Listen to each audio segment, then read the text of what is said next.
wabarakatuh. Yang terhormat Bapak Mukholid Wardi, MHI, selaku dosen pengampu mata kuliah Pendidikan Ilmu Tasawuf. Baik, perkenalkan nama saya Widya Yusudasari. Saya dari Prodi Akuntansi Syariah kelas C.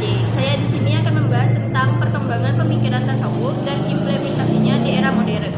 Perkembangan tasawuf dunia barat melabeli tasawuf dengan label sufisme. Satu julukan ini khusus untuk mistik Islam. Di dunia Islam, tasawuf termasuk salah satu disiplin ilmu. Disiplin ini telah mendapat perhatian peneliti baik dari barat, timur, muslim maupun non-muslim. Adapun keabsahan kehadiran tasawuf sebagai satu bidang studi ilmu masih diragukan, apalagi di dalam Al-Quran dan Al-Hadis tidak pernah menyinggung kata ini. Al-Qushairi sendiri sebagai penulis kitab tasawuf klasik tidak pernah menyebut bahwa Hasan Basri adalah seorang sufi. Objek dari tasawuf adalah Tuhan, karena yang dibicarakan, dituntut dan dicari adalah Tuhan. Metode dalam tasawuf adalah mujahadah dengan bersarana hati, sedangkan tujuannya adalah ingin berada sedekat mungkin dengan Tuhan. Menurut para sufi, Tuhan adalah zat yang bersih dan suci, sedangkan manusia penuh noda dan kotor. Dua kotor dalam perspektif tasawuf adalah dosa. Manusia penuh dengan dosa, mustahil dapat dekat dengan Tuhan. Nicholson, salah seorang sarjana barat, telah menghabiskan waktu yang cukup lama dalam menyelidiki tasawuf, telah mengumpulkan puluhan definisi yang diungkapkan para tokoh sufi yang akhirnya berpendapat bahwa tasawuf tidak dapat didefinisikan. Tasawuf merupakan ekspresi pengalaman rohani, ungkapan mereka berbeda sesuai dengan budaya dan intelektual yang dimiliki. Ahmad Amin dalam bukunya Al-Islam mengatakan tasawuf adalah suatu kecenderungan. Dia bukanlah sebuah sekte seperti Syiah, Mu'tazilah, dan Ahlul Sunnah. Bahkan seorang Nasrani, Yahudi, Hindu, dan Buddha juga bisa sebagai seorang pecinta tasawuf. Dari pernyataan di atas dapat disimpulkan bahwa tasawuf bukanlah sebuah sekte atau aliran, tetapi dia merupakan jalan mensucikan diri dalam menuju Tuhan.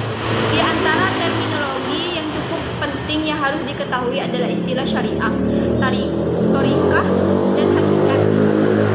Syariah dalam perspektif sufi berbeda dengan istilah syariah. Dalam pemahaman fikih, syariah adalah amalan lahir termasuk rukun Islam, sedangkan hakikat dari syariah dan tarikat adalah jalan yang dilalui sufi dalam menuju hakikat. Syariah, hakikat, dan tarikat tidak boleh dipisahkan. Kalau dipisahkan akan membawa kepincangan. Hal ini diibaratkan sebagai sebuah tempurung kelapa. Kulit merupakan syariah, isi merupakan tarikat, dan santan atau minyak adalah hakikat. Tarikat yang dimaksud ini bukan tarikat yang sudah melembaga yang padanya terdapat guru dan murid.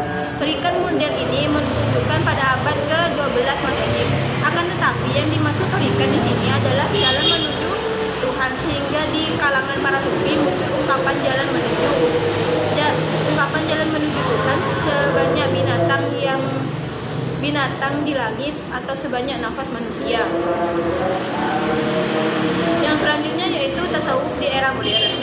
Teknologi, globalisasi, modernisasi, dan industrialisasi adalah suatu proses yang tidak dapat dielakkan, di mana teknologi dan ilmu pengetahuan merupakan tulang punggung.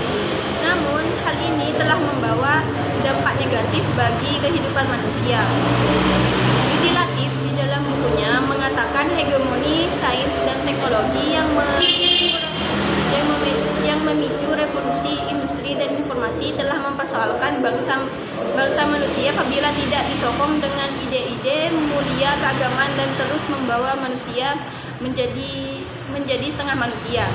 Di satu pihak, ia telah memberi produksi yang melimpah dan konsumsi tinggi untuk memenuhi kebutuhan biologis. Namun di sisi lain, dan Namun di sisi lain, dia mengabaikan kebutuhan rasa aman, kasih sayang, martabat, kemanusiaan, kebebasan, kebenaran, keadilan, dan tanggung jawab. Sains dan teknologi telah membawa kemajuan-kemajuan yang agung dan luhur di berbagai bidang kehidupan. Tetapi di wilayah ini, seperti kebijakan nasional dan internasional menyangkut hubungan manusia, kita masih primitif. Kehidupan di era ini lebih terarah kepada individualisme, nafsu karena yang mereka kejar materi. Mereka terlalu mendewa-dewakan materi dan kesenangan sesaat, karena menurut anggapan mereka materi adalah simbol keberhasilan, bermartabat, dan kehidupan yang bergengsi. Dengan itu, semua kehidupan orang modern lebih leluasa, karena kehidupan yang dituju hanya satu, yaitu kehidupan dunia. Sementara agama mereka lupakan, baik hubungan dengan Allah atau vertikal, dan hubungan dengan sesama manusia atau horizontal tidak berjalan dengan semestinya. Karena manusia tidak lagi mempercayai alam gaib, yaitu apa yang dibalik materi. Padahal pada diri manusia terdapat dua komponen, yang pertama yaitu fisik, raga, yang kedua jiwa, ruh, spiritual.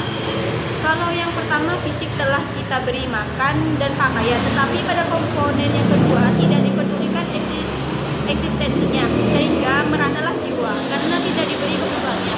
Hal ini yang membawa kepada kegersangan spiritual. Sekian dari saya, kurang lebihnya mohon maaf.